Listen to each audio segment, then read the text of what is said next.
Bapak, Ibu, Saudara, serta anak-anak yang dikasihi dan mengasihi Tuhan, kita bertemu kembali dalam ibadah Patuen pada saat ini. Mari kita membuka ibadah kita dengan bernyanyi dari Kidung Jemaat 17, bait yang pertama saja, Tuhan Allah hadir.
Bapak Ibu, kembali kita akan bersatu hati, kita akan berdoa kepada Tuhan untuk membuka ibadah kita pada saat ini. Mari kita bersatu di dalam doa. Mari kita berdoa.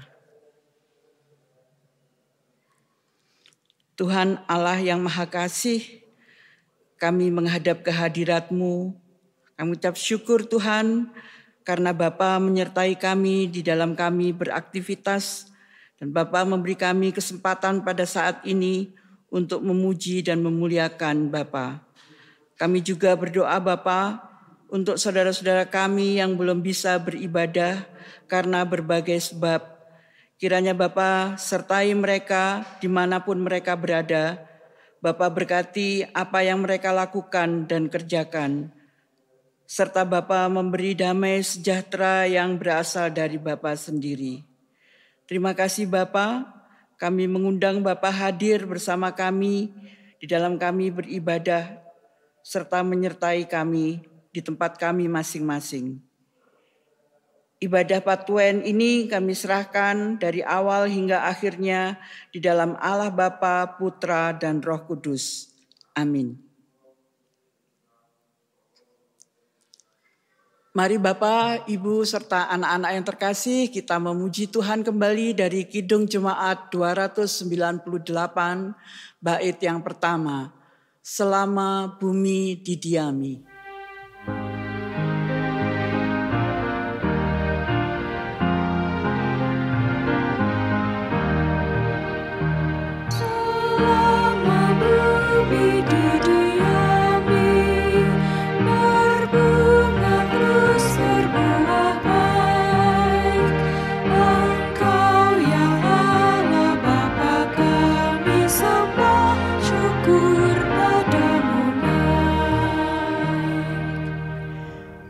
Pembacaan firman Tuhan terambil dari Yakobus 4 ayat 13 sampai 17.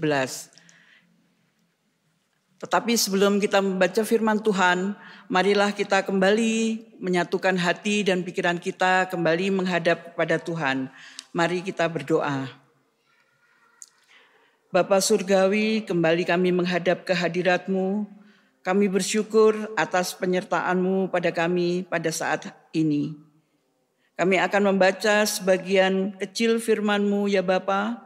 Kiranya Bapa urapi lidah dan pikiran kami, sehingga hanya kebenaran firman-Mu yang tersampaikan. Dan Bapa mampukan kami untuk menjalankan firman-Mu di dalam kehidupan kami sehari-hari. Bapa juga memampukan kami untuk memahami maksud dari firman-Mu. Terima kasih Bapa. Di dalam Putra-Mu yang tunggal, Tuhan kami Yesus Kristus, kami berdoa. Amin. Pembacaan firman Tuhan dari Yakobus 4 ayat 13 sampai 17. Jadi sekarang hai kamu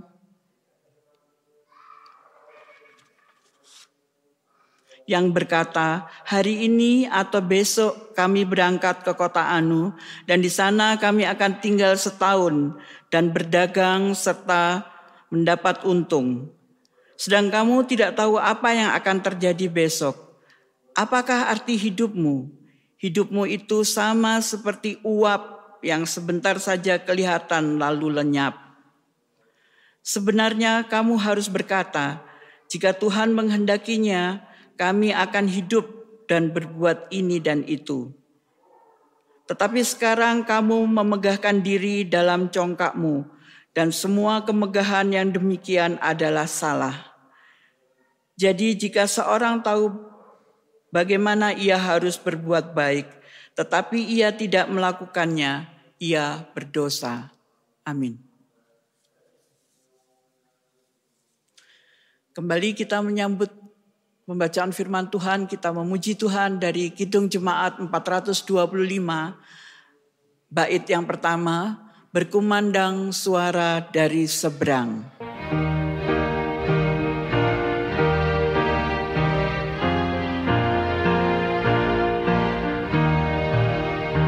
Berkumandang suara dari seberang, kirimlah jayamu. Banyak jiwa dalam dosa mengerang, kirimlah jayamu. Kirimlah pelita Injili, menyebar yang terlelap. Kirimlah pelita Injili, menyebar yang terlelap. Bapak, Ibu, anak-anak, serta saudara yang terkasih, tema renungan khotbah pada saat ini adalah pandangan Allah atau Tuhan tentang kehidupan. Tadi kita sudah membaca dari Yakobus 4 ayat yang 13 sampai 17. Pada ayat yang ke-14 Yakobus ada mengatakan, apakah arti hidupmu? Sebenarnya kalau kita ditanya, apa pandanganmu tentang kehidupan? Apa yang akan menjadi jawaban kita? Dunia menggambarkan kehidupan berbagai macam. Ada yang menggambarkan bahwa kehidupan ini adalah seperti roda yang berputar. Kehidupan adalah sebuah misteri. Kehidupan adalah sebuah perjalanan. Bahkan orang Jawa mengatakan kehidupan hanyalah sekedar mampir ngombe. Kehidupan bisa dikatakan sebuah panggung sandiwara dan sebagainya. Pandangan kita tentang kehidupan ini akan menentukan definisi atau perspektif masa depan kita. Kalau kita menganggap bahwa kehidupan kita adalah sebuah pesta, nilai utama kita tentu hanya akan bersenang-senang seperti sebuah pesta. Kalau kehidupan ini kita definisikan sebagai sebuah balapan atau perlombaan, maka kita akan melakukan kehidupan kita dengan ketergesa-gesaan. Karena kita menilai bahwa sesuatu yang cepat itu adalah yang terbaik.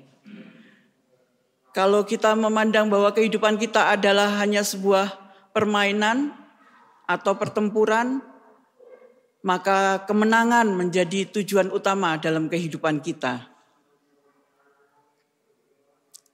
Alkitab menulis dan menunjukkan 3 pandangan Tuhan tentang kehidupan. Yang pertama, kehidupan di bumi adalah sebuah ujian. Kisah-kisah di seluruh Alkitab menunjukkan betapa Tuhan terus-menerus menguji karakter, ketaatan, kasih, integritas, dan kesetiaan manusia. Contohnya, Abraham, Ayub, Yakub, Yunus, Paulus, dan sebagainya. Tentu Bapak, Ibu, Saudara, dan anak-anak mengetahui kisah tentang Ayub.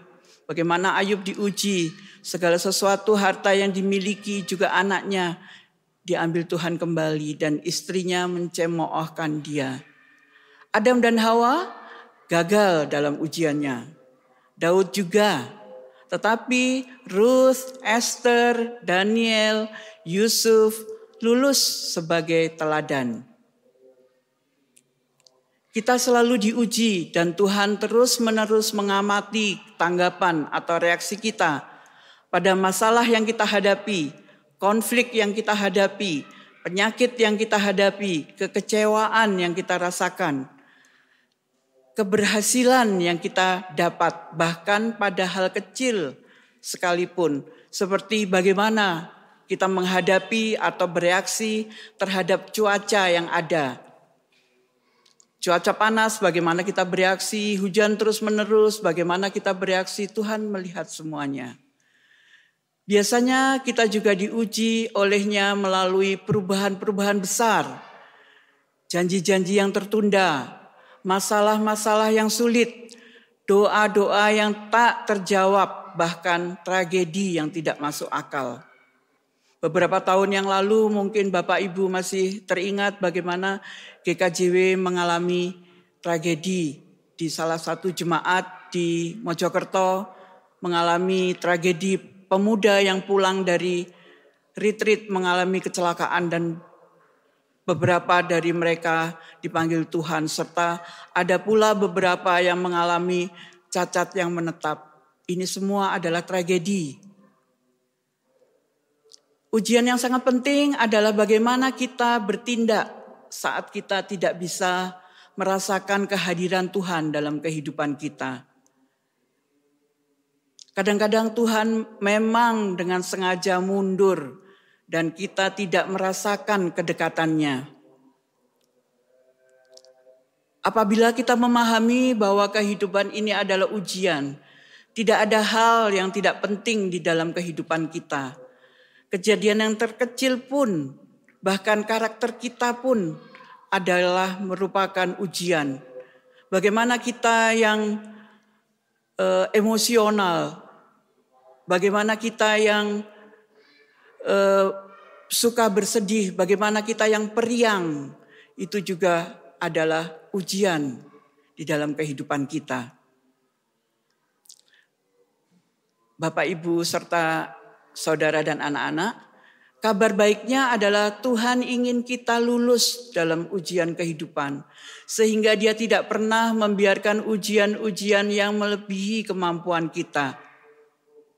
1 Korintus 10 ayat 13 menyatakan, sebab Allah setia dan karena itu Ia tidak akan membiarkan kamu dicobai melampaui kekuatanmu.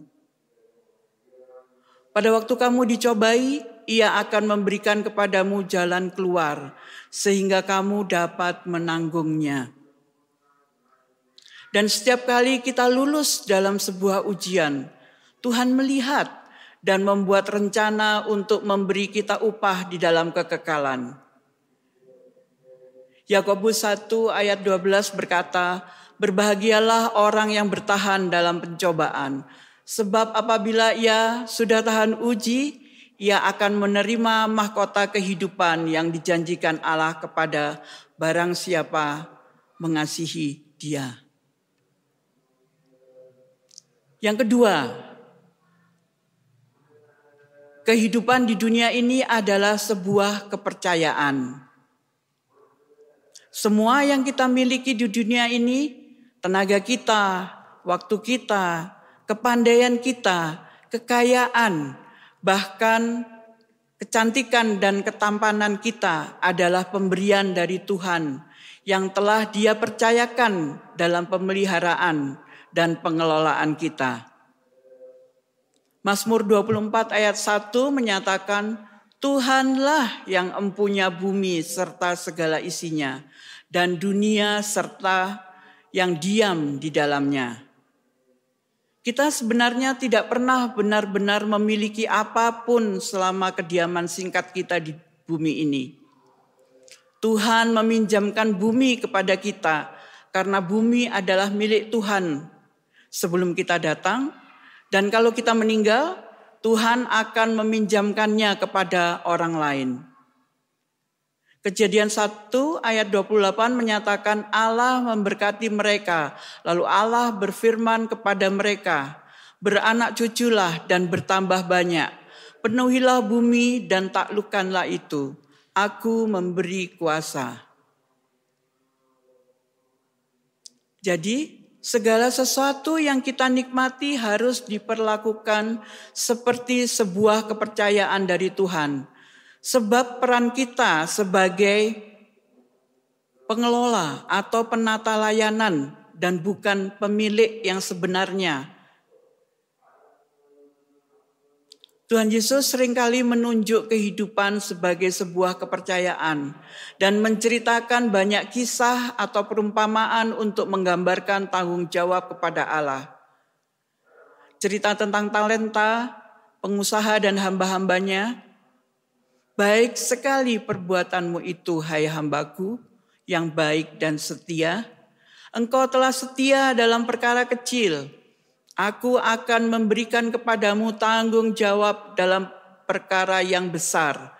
Masuklah dan turutlah dalam kebahagiaan Tuhanmu. Matius 25 ayat yang ke-21. Jadi, apabila kita memperlakukan segala sesuatu sebagai sebuah kepercayaan, Allah menjanjikan 3 imbalan dalam kekekalan, yaitu peneguhan, kemudian promosi, dan perayaan. Uang itu juga merupakan ujian dan kepercayaan yang Tuhan berikan kepada kita. Bagi sebagian besar orang, uang adalah ujian yang terbesar. Karena dengan uang kita bisa Tuhan lihat apa yang kita lakukan. Apakah kita memakai uang kita untuk bersenang-senang ataukah untuk kemuliaan Tuhan. Kehidupan juga merupakan ujian dan kepercayaan. Dan semakin banyak Allah memberi kepada kita, semakin banyak tanggung jawab yang Dia harapkan dari kita.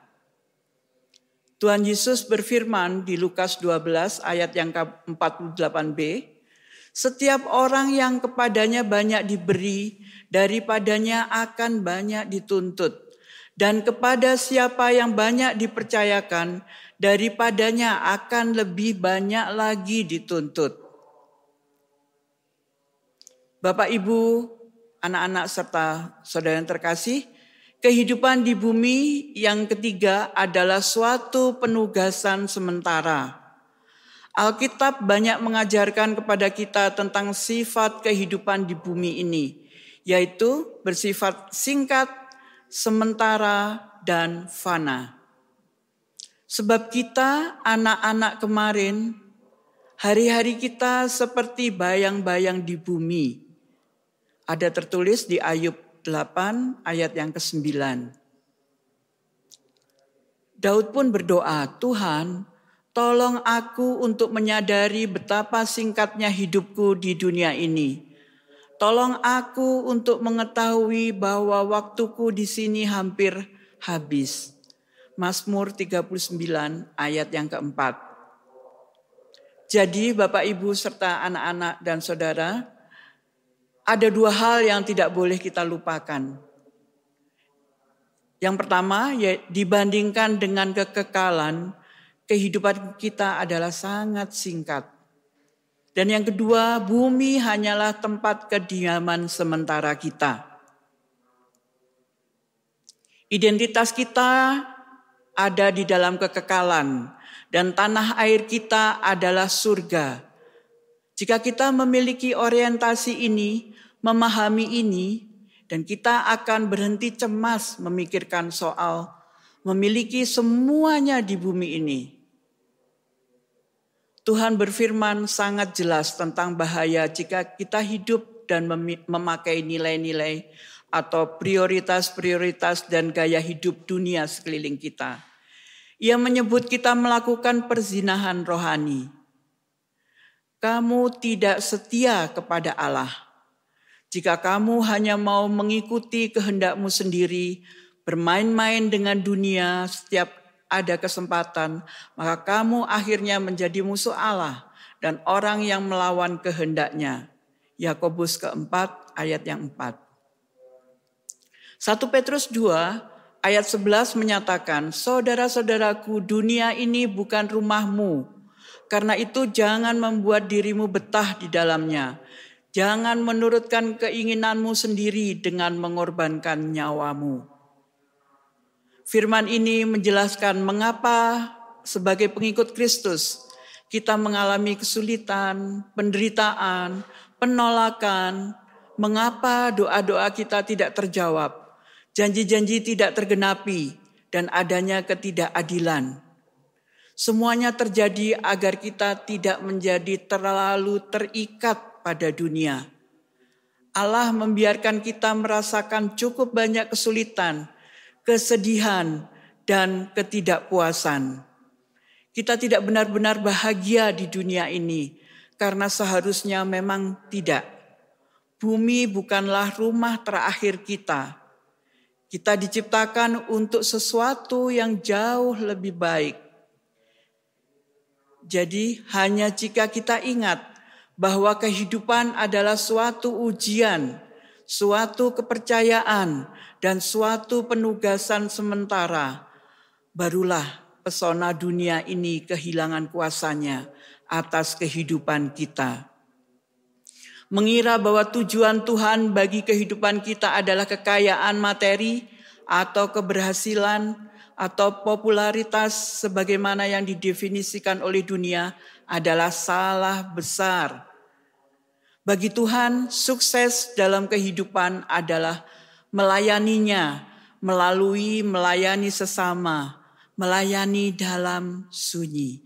Bapak Ibu, untuk menutup renungan kita sore hari ini, saya akan bercerita sedikit tentang seorang misionaris yang baru pulang dari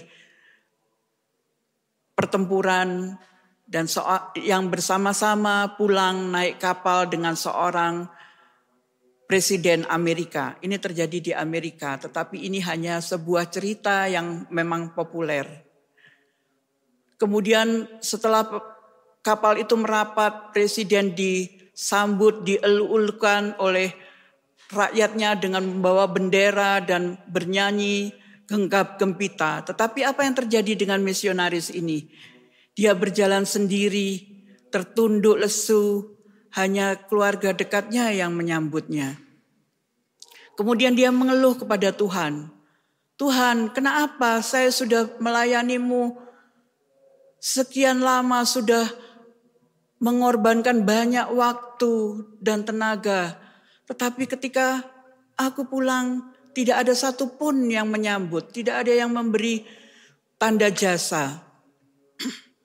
Kemudian Tuhan berkata, anakku, kamu belum pulang. Amin.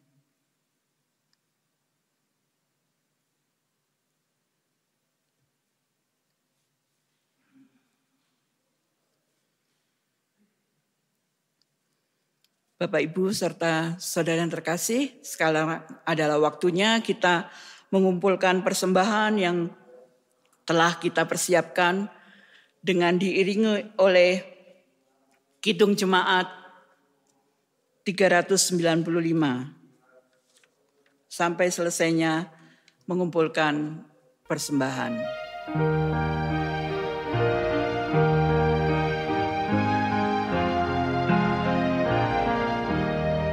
Betapa indah harinya saat ku pilih penebus, alangkah sukacitanya ku memberitakannya terus. Indahlah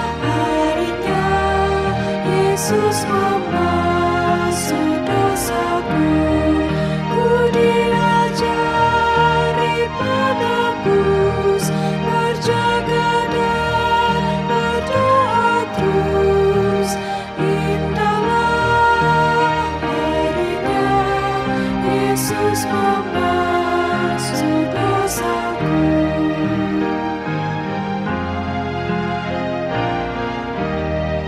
Betapa indah janjinya yang telah mengikat hatiku.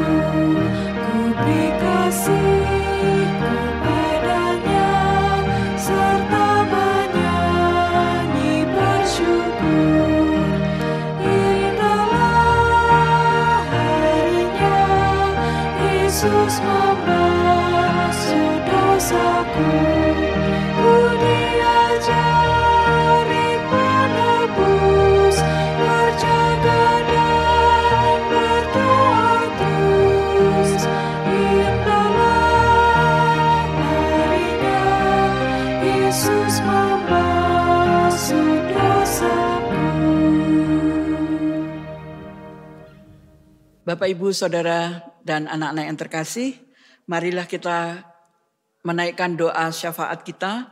Mari kita bersatu hati di dalam doa. Mari kita berdoa.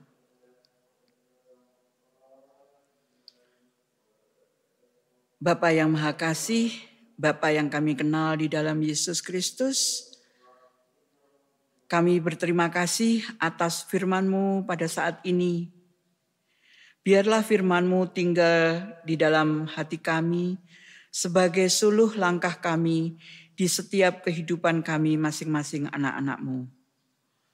Pada kesempatan ini Bapa, kami berdoa untuk saudara-saudara kami, sesama kami yang sedang sakit di rumah masing-masing maupun yang sedang dalam perawatan di rumah sakit. Bapa, kiranya Bapa berkenan untuk menyembuhkan mereka melalui obat-obatan, makanan, dan perawatan yang mereka terima, sehingga mereka dapat kembali pulih dan beraktivitas serta melayani-Mu. Kami juga berdoa untuk keluarga yang mendampingi dan merawat. Tuhan juga memberi mereka kesehatan dan kebijaksanaan serta kesabaran di dalam merawat. Bapa yang penuh rahmat, kami juga memohon agar Bapa berbelas kasihan kepada kami, karena selama kurang lebih 2 tahun ini kami hidup di tengah-tengah pandemi COVID-19. Kiranya Bapa memberi kekuatan kepada kami dan kesehatan untuk hidup berdampingan dengan COVID-19 ini. Bapa, kami harap Bapa hadir dan menghibur saudara-saudara kami yang kehilangan orang-orang yang mereka kasihi karena virus ini.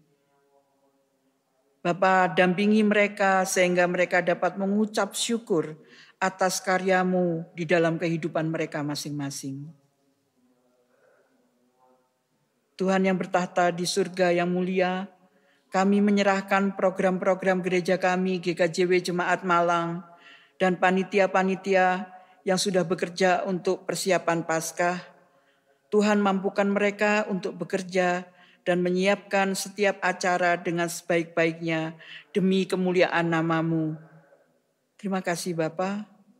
Kami juga berdoa untuk persembahan yang telah kami kumpulkan. Kiranya Bapa berkati dan pakai persembahan ini untuk menjalankan program-program untuk menyatakan kasih-Mu di GKJW Jemaat Malang ini. Berkati pula setiap tangan yang sudah mempersembahkan dengan penuh ucapan syukur kepada-Mu. Demi anak-Mu yang tunggal, Tuhan kami Yesus Kristus, kami telah berdoa. Amin. Bapak Ibu, kembali kita memuji Tuhan dari Kidung Jemaat 421, ayat yang pertama saja, Yesus kawanku musafir.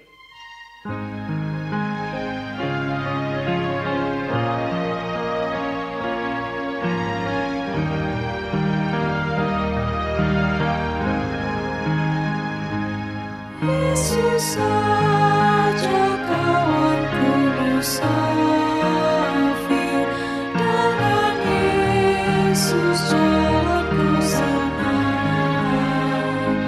jalan dan tujuan dalam Dia, hati dan hidupku pun tenang, hati dan hidupku pun tenang.